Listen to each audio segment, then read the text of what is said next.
As I have more and more guests on the show, it comes up over and over again that sales training is super important for entrepreneurs because they need to know how to sell.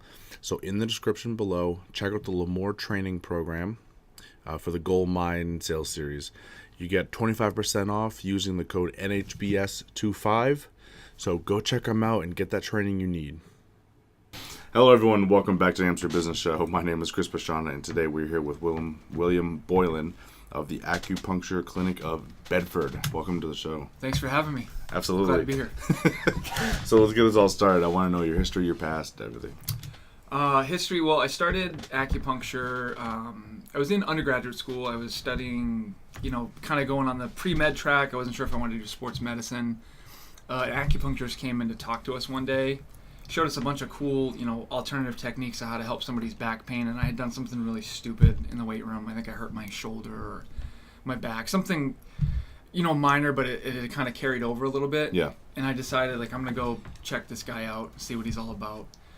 When I went to see him, not only did he take care of, what my problem was the first time, he called me at home later that day and was like, "Hey, Bill, how are you? How'd it go? How are you feeling? Do you feel like you need to come in again?" The fact of him taking 2 minutes out of his day after a busy day of clients completely blew my mind, because what I was learning in school was we're in the athletic training room and it's tape 15 athletes, boom, boom, boom, get them out the door.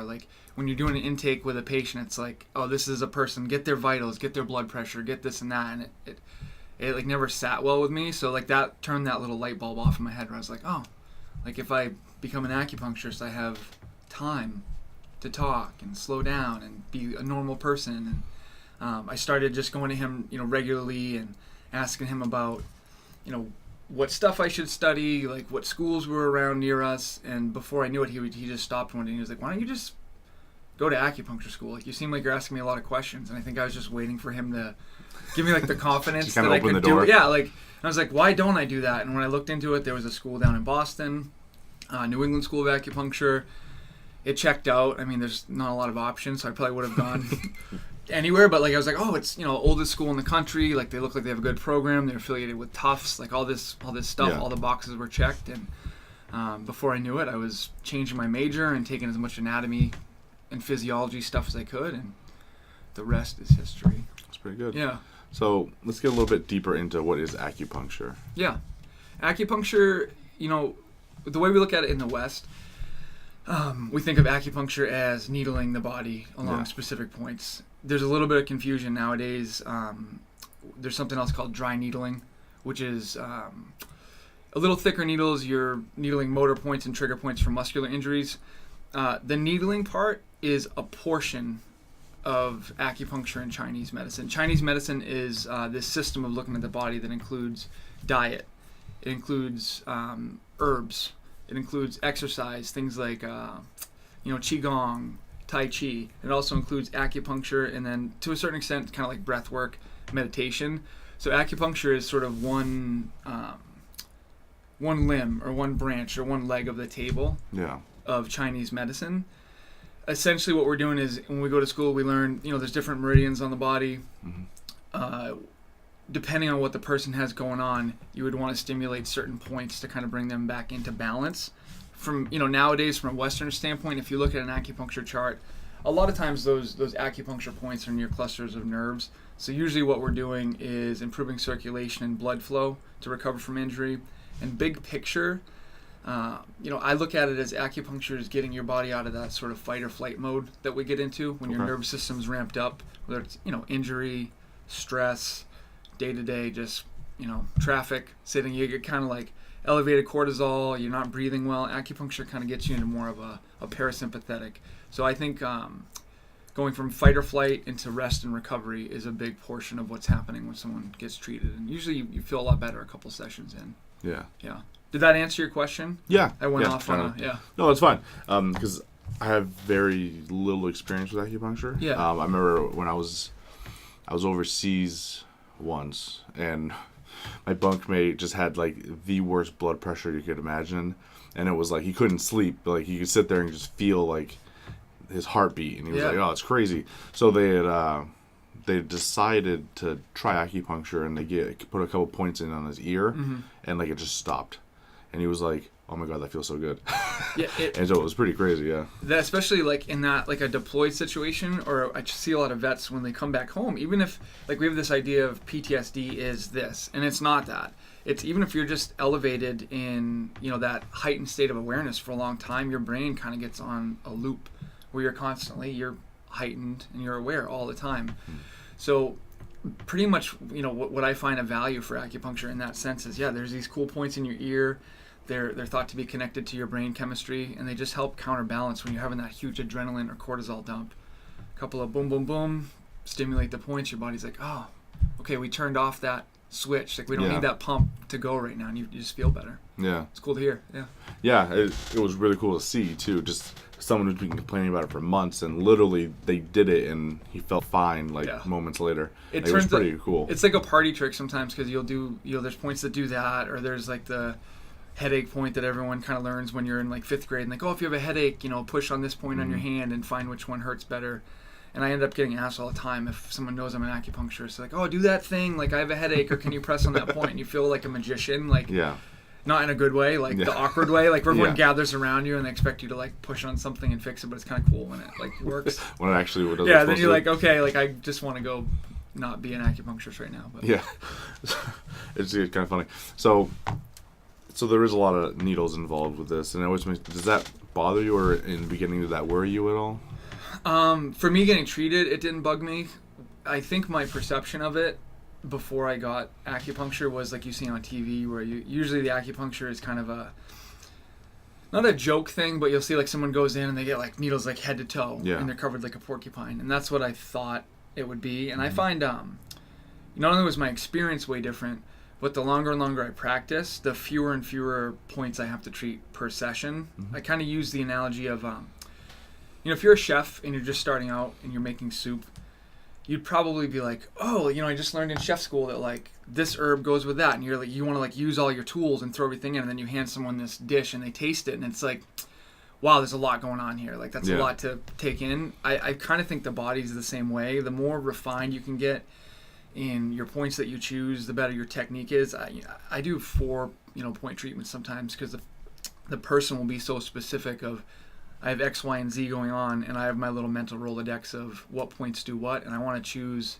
treatment points that have the most wide-ranging overlap. So usually the needles aren't really a problem for me or for my patients after they come in the first time. But I get a lot of that the first, like, I'm here because I heard this is really good, or this came recommended by my friend, but I'm super nervous about needles. And then they come in, we put the first one in, and they're like, oh, I made a big deal over nothing. And I totally get it, because I was there, but it's been so long. I've done so many thousands that like I'm probably at 30 to 35,000 treatments at this point. So like I kind of just don't, that part of my brain doesn't think about it. Sometimes to like I have to remind myself for a first person that, hey, they haven't been to you 20 times, like talk them through what's going on. But it's so rare that anyone has pain or it's an issue that I just kind of, I tell them up front, let me know if anything hurts. And I've yet to have anyone not be able to get treated. So that's too funny. Like, lay down, guys. So this boom, huge boom, array boom, of needles. Yeah, just like I'm gonna put every needle ever. That's too funny. It works that way too. Like I think you can kind of you can get that effect with, I don't know if you've ever seen like James Harrison from he's like from the Patriots and from the Steelers. Like he's this big muscular football player, and they'll show him getting acupuncture, and the acupuncturist, I don't know them. Like I'm sure it works great, but they're literally doing like every single point on his entire back. And I think a big strong athlete like that makes sense. Like they need a ton of stimulation. Like his nervous system can handle a big input, but people see that on like Sports Center, and then they come in for like a little minor like Achilles tear, and they're like, so I saw that thing with James Harrison, and this works, and I have a 5K. Like I'm just worried that you're gonna, and like I have to kind of like, all right, let's take a step back. Like let's talk about what we're doing. Like you're not James Harrison. Like and kind of walk them through, and then once they get treated, they're like, okay. But it's totally like it wouldn't be that exciting or like interesting to do a news story if you came in and were like, we're treating, James Harrison today, and we put 2 needles in, and then just watch him take a nap for like an hour and a half, and he wakes up and he's like, I feel better. Like it would be pretty kind of boring. So you gotta dial it up a little bit. Dial it up a little bit, yeah. That's too funny. Because you said you had kids, right? I have 2 boys. Yeah. Have you seen Kung Fu Panda? Of course I have, Chris. Of course. So when I think acupuncture, that when scene they, comes like, to mind freeze? where he's like, "Stop making that face." He's like, "Oh, sorry, that's me." And like, he pulls the needle out and he paralyzed the dude on accident. I've only done that like 3 or 4 times. It's totally fun. Yeah. No, there's like that whole like perception of it is kind of cool though, because I think then it gets people thinking about acupuncture as this like interesting and powerful and mystical thing, and it is, but it's not necessarily how it's portrayed. But I love like all that stuff. Yeah. And there's some like underground, like on the down low, cool hidden like Eastern philosophy messages in Kung Fu Panda. Like when I was watching it with my kids, I was like, they're learning it on this level, and then it's like echoing all this Taoist stuff that we learned in grad school, and I just at the end I'm like, stand up, like clapping. There's nothing written on the scroll, like all that, like yeah, it's cool. Yeah, I like it. Spoiler alert for anyone that hasn't seen like 12 years ago, the decade-old movie. Oh, that's too damn funny. Yeah, because one of the big reasons I've never gotten into medicine is, 1, I don't want to do the schooling, and 2, just good call. the thought of like taking anything sharp and putting it towards somebody, like, and then being liable for that, like, freaks me out a little bit. So that's why when you're saying acupuncture, I'm like, oh, I can only imagine if someone like even pretended that they got hurt during the whole thing. I was like, just probably stressful on your end too. I think if we had different instrument, I thought that too, because like when most people, they think of needles, right, and they have this idea of when they go to the doctor to get a shot or they get blood drawn, and there's these, these big thick gauge syringe needles. Like acupuncture needles aren't hypodermic, so they're so thin you can usually fit. I think I've been told it's between 5 and 10 of them into the tip of an actual hypodermic that they would take your blood with. So the potential for you to do anything is non-existent. Like they're pre-sterilized. Yeah. God, in the old days, like back in the 70s, they used to make you buy. This is terrible. We don't do this anymore. They used to make you buy your own set of needles that you would use, and then the acupuncturist would autoclave them or like sterilize them. And over time, that weakens the metal. And I guess what was happening is you would sterilize your needles so many times they would get weak and brittle, and they were like breaking, like upon like removal. And they're like, okay, like you guys lost your privileges, like you can't do that anymore. We have to have like pre-sterilized. So thankfully now, I wish I even brought them to show you, but they're so small, and the sensation that someone gets, they only go a couple millimeters into the skin. So that whole thing that I had the same thought of like, wow, I'm really wondering like, what are the side effects? Can you hurt someone? Like I've never hurt anyone in, like I said, probably 30 to 35,000 treatments. The worst you ever sometimes see is when someone leaves. They have a little circular red mark or a bruise. If you get kind of close to a blood vessel, or if that person has really good circulation, they'll come in the next week and be like, yeah, I noticed that little bruise here, and you just, good circulation, like you're alive and kicking. That's all it means. And then sometimes we have other techniques similar to like Graston, but it's called Gua Sha, where you'll take some instruments and kind of scrape along muscles, or we have suction cups to release some tension. You can get a little bit of bruising with that. Yeah. But besides kind of that initial anxiety that I'd say maybe 5% of people have, I've yet to have an incident with treatment. So yeah, that's pretty good. And you've treated 30-some thousand people, you said. Yeah, at the old shop I used to work at, we were a really high volume clinic, so we would see like, we had a room filled with 18 chairs, and people would come in increments, and a lot of weeks you'd see probably on average 100 and something, but every week we'd see 150, 175 patients, and just years and years of doing that, you get a lot of repetition, and you kind of figure out like, this is how you get your technique down, where you're not hurting people when you're inserting. It's kind of like if you're, I'm stealing this from another podcast I listen to, but if you're tying your shoes, like when you first tie your shoes when you're little, it's super hard, and you're like, I can't, it doesn't work, like this isn't coordinated. And now, like I can just, you get up in the morning, you tie your shoes, you're like talking to your wife. It's the same thing. Like someone can talk to me, there can be stuff going on, and I can put needles. It almost feels like automatic. Yeah. So that's good. Luckily, I probably jinxed it. I'll probably after this, but I've yet to hurt anyone. If I do, I'm coming back. Yeah. That's too funny. Yeah. Yeah. You're like, I hate you so much. I hate Chris. Yeah, it's your fault. Oh, that's too funny. So we're going to do a quick commercial break. So everyone hold right on. If you're looking for a networking group, because you know how powerful word of mouth is, but you don't quite know what to do, check out New England B2B. And it's a fantastic system. Kevin Willett is an amazing person. Check it out. Join the group. And kind of get that word of mouth going for your business.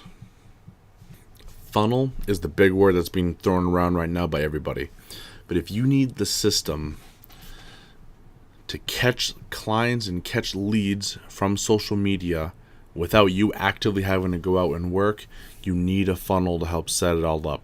So reach out. We can handle everything from a couple $100s to some massive systems that automate everything, and you'll have literally from beginning to sale, we can get the entire process handled out.